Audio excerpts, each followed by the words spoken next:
안녕하세요. 여러분들의 생활 혜택들에 대하여 빠짐없이 챙겨드리는 복지비서 미스 킴입니다. 보건복지부에 따르면 현재와 같이 보험료율은 9%, 소득 대체율은 42.5% 제도가 유지되면 국민연금은 2014년부터 적자로 전환되고 2055년도에는 기금이 소진될 것으로 예상된다고 합니다.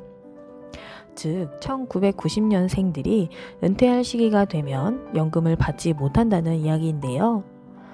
문제점은 기금이 고갈되면 다른 선진국들의 사례에서 볼 수 있듯이 세금을 걷어서 충당할 수밖에 없다는 것인데, 그렇게 되면 연금을 받은 사람들은 많고 낼 사람들은 줄어든다는 것입니다. 국회 연금특위 자문위원 중 한 사람은 나중에는 젊은 층들이 수급자들의 연금을 지급하기 위해 자기 월급의 40%를 보험료로 납부해야 한다고 말했습니다. 오늘은 실패한 연금 개혁안 구조개혁 제언들과 앞으로 추진되는 개혁안들 영상으로 준비해봤습니다.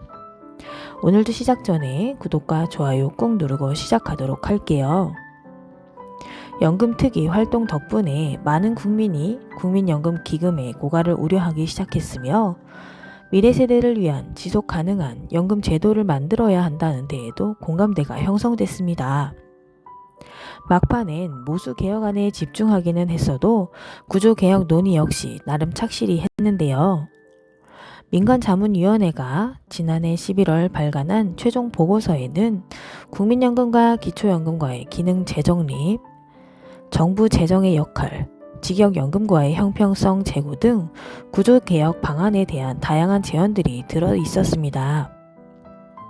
여기서 모수개혁은 기초나 기본적인 부분을 의미하며 보험료율과 소득 대체율 숫자를 변경하자는 것이었고, 구조개혁은 기존의 잘못된 제도 또는 관습을 고치고 변화하자는 의미로 국민연금 운용 및 지급 방식을 대규모 변경하자는 뜻을 담고 있습니다.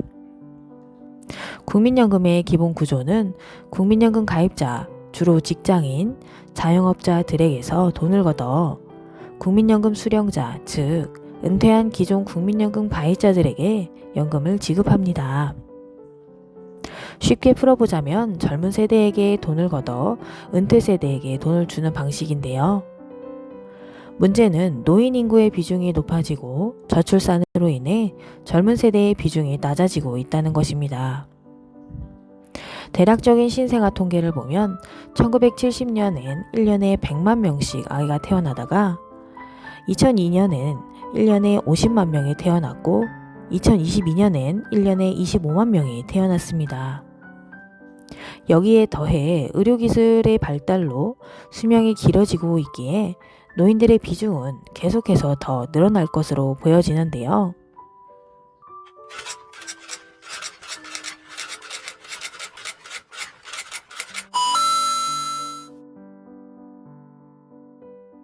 반면에 시간이 지날수록 노인 비중이 급속도로 증가할 것으로 나타났습니다.